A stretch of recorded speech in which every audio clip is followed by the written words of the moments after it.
Ça y est, le candidat social-démocrate de Place Publique, ancienne tête de liste PS-PP aux européennes, Raphaël Glucksmann accélère.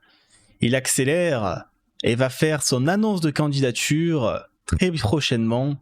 Et je peux même vous préciser que ce sera ce dimanche à 20h au JT de TF1. Voilà. Ça y est, Raphaël Glucksmann qui officialise donc cette candidature, qui a des conséquences notamment sur les Assalmés, on va en parler. Mais voilà, le social-démocrate ou social-libéral comme vous voulez. Mais ça y est, le faux suspense s'arrête enfin. Bon, parce qu'on se doutait que c'est quelque chose qui allait se confirmer depuis maintenant plusieurs mois. Ça a fait durer dans le temps comme un feuilleton, un mauvais feuilleton qui a un peu trop duré. Et bien ça y est, voilà, on y est. On va lire un article du Parisien qui est paru hier et qui en parle notamment. Et ensuite on ira regarder un peu quelques petits trucs à ce sujet. Voilà, donc présidentiel, Raphaël Glucksmann accélère et compte officialiser sa candidature dimanche.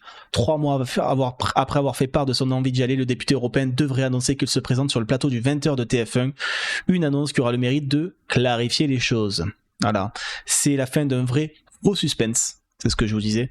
Selon plusieurs sources concordantes, c'est ce dimanche 23 août sur le plateau de 20h de TF1 que l'eurodéputé devrait officialiser sa candidature à l'élection présidentielle, à moins d'un dernier rebondissement toujours possible dans les dernières négociations avec le PS, et sans doute annoncer qu'il participera à la primaire organisée courant octobre par le PS et son parti Place Publique, dans laquelle il part favori.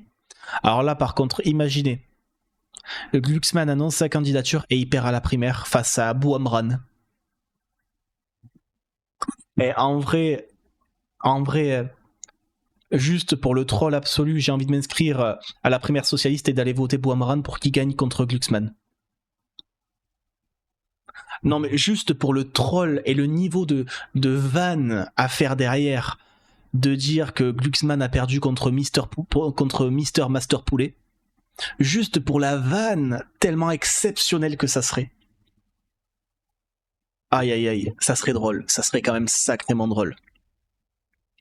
Le troll coûte un peu cher, j'avoue. Venez plutôt lâcher des subs sur Twitch. Donc voilà, le 26 mai sur le même plateau de TF1, Glucksmann avait expliqué vouloir se donner du temps. Je me donne 3 mois pour sillonner le pays. Bon bah il aura respecté sa parole, on est 3 mois plus tard. Et pour une fois qu'un politique tient sa parole, il aura respecté les 3 mois. Au terme de ce délai respecté quasi au jour près, celui qui est aussi dans les sondages entre 8 et 12% d'intense. Ah ben oui, attends. Le dimanche, on est le combien ? Dimanche, on sera le 23. Et il avait dit ça le 27, le 26 mai. À 3 jours près, c'est un mois pile. Voilà. Au terme de ce délai respecté quasi au jour près, celui qui est aussi dans les sondages entre 8 et 12% des intentions de vote au premier tour se montre prêt à endosser le costume de candidat. Une consultation dite fermée. Voilà, ça c'est le sujet de la primaire. Voilà. En coulisses, l'eurodéputé négocie encore ces dernières heures la modalité de la future primaire socialiste, qui seront validées le 25 août avant la venue des universités d'été du PS à Blois. Le soutien financier militant du PS lui est en effet indispensable pour mener campagne dans les prochains mois. La consultation dite fermée sera proposée aux adhérents à jour de cotise de PS et Place Publique, ainsi qu'à ceux qui s'acquitteront d'une cotisation de 15 €, 10 € pour les plus démunis. Pour l'heure, 10 € pour les plus démunis, c'est déjà énorme. Pour l'heure, le scrutin compte 2 candidats déclarés, Philippe Brun et l'ex-candidat à la présidentielle, Ségolène Royal. Jérôme Guedj pourrait les rejoindre, tout comme le premier secrétaire du PS, Olivier Faure. On n'oublie pas non plus potentiellement Bernard Cazeneuve ou Karim Bouamrad, François Hollande lui ayant déjà exclu d'y participer, je précise. Tout comme le premier secrétaire du PS, Olivier Faure, alors que le Parti Socialiste organise sa rentrée politique à Blois la semaine prochaine.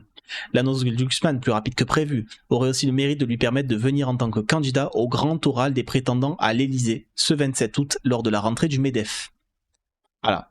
Et évidemment, Léa Salamé prête à se mettre en retrait du 20h, mais aussi de régler un sacré problème à France Télévisions. Comme l'a révélé le Parisien, sa compagne avec qui elle avait eu un enfant en 2017 devrait donc quitter la présentation du 20h à la veille de la rentrée médiatique. Dès sa nomination à ce poste en 2025, la journaliste avait assuré qu'elle quitterait immédiatement son fauteuil si son conjoint se lançait à la présidentielle. L'hypothèse d'une annonce le mercredi 26 août, un temps envisagé, l'aurait obligé à revenir pour 2 jours à France Télé, à France 2. Inenvisageable pour la chaîne qui a activé son plan B le week-end dernier et demandé à Jean-Baptiste Mathieu, le joker de son JT du soir, d'être à la rédaction lundi matin au cas où. Le présentateur devrait être mobilisé toute la saison, tant le retour de Salamé, même en cas d'échec de la candidature de Glucksmann, semble improbable. Rien d'étranger, mais le retour de Salamé ce lundi me paraît très compliqué. Soufflé lundi, un cadre du groupe parle généralement très bien informé. Donc voilà, Raphaël Glucksmann qui annonce sa candidature dans une primaire socialiste qui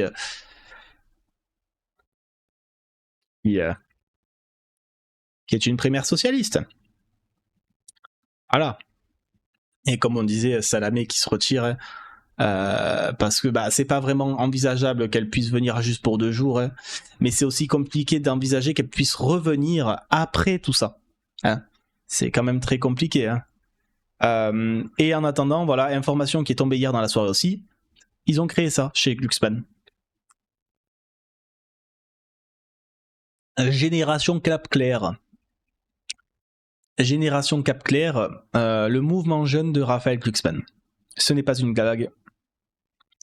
Voilà, le mème de Glucksmann qui parle de Cap Clair H24. Voilà. Ils ont utilisé un mème cringe et fait venir le graphiste de Jiffy pour créer leur mouvement jeune. Voilà. Donc ça s'appelle Génération Cap Clair sous logo Jiffy. C'est un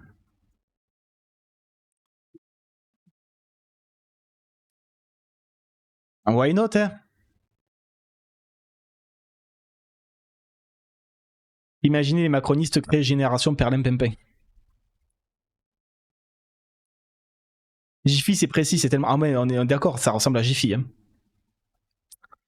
Donc bon, c'est encore un peu tôt, on n'a pas eu de réaction politique à proprement parler pour le moment, hein, vous vous doutez, ça vient littéralement de tomber, donc on va pas avoir de déclaration des élus sur le sujet, c'est pas trop envisageable encore, c'est arrivé hier soir.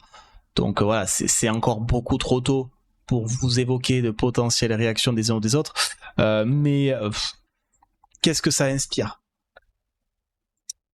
Honnêtement, je saurais même pas trop vous dire ce que ça m'inspire, étant donné que là, on est dans une situation où je vois pas... j'ai du mal à imaginer que Glucksmann arrive à remonter la pente face à la dynamique de Mélenchon. Voilà. Genre, même s'il gagnait la primaire, ce qui est, sachant que tout est fait pour qu'il gagne la primaire, hein, j'ai du mal à l'imaginer remporter la présidentielle, en fait. Hein. Très honnêtement.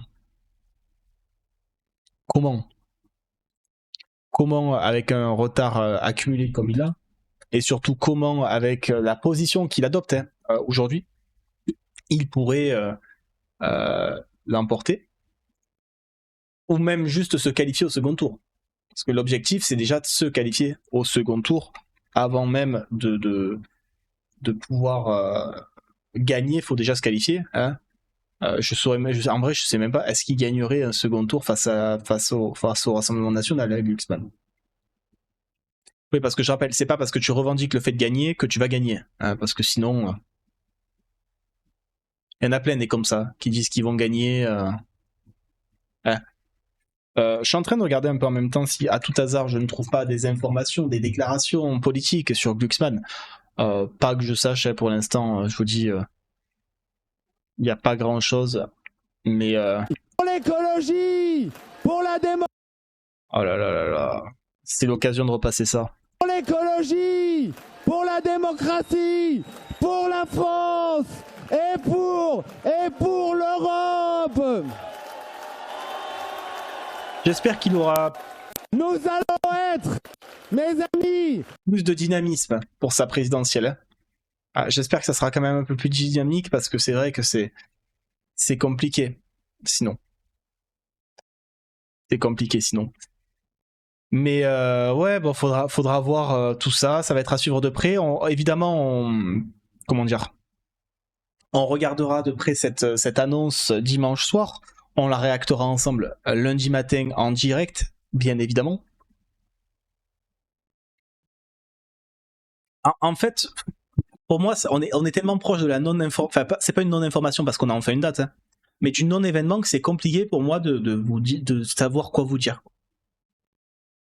Ça donne raison entre guillemets aux autres partis de gauche qui vont, à défaut d'aller vers les socialistes, vont essayer de se rapprocher des insoumis. Hein.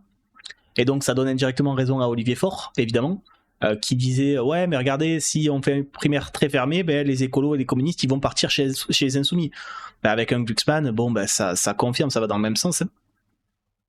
Donc ouais ben, Glucksmann, position européiste, social-libérale. Et ça sera à suivre. Ça sera à suivre. N'hésitez pas, vous, voilà, à me dire ce que vous en avez pensé de cette annonce. Évidemment, rejoignez-nous sur Twitch pour réagir à la déclaration complète lundi matin en direct dès 8h sur Twitch, sur la chaîne Drakeos, avec un tiré du bas. Mettez en commentaire ce que vous avez pensé de tout ça. N'hésitez pas à mettre un like, n'hésitez pas à follow la chaîne. Voilà, objectif, les 1000 follow sur la chaîne. Merci beaucoup de votre présence. Je vous souhaite une excellente journée. Tchuss.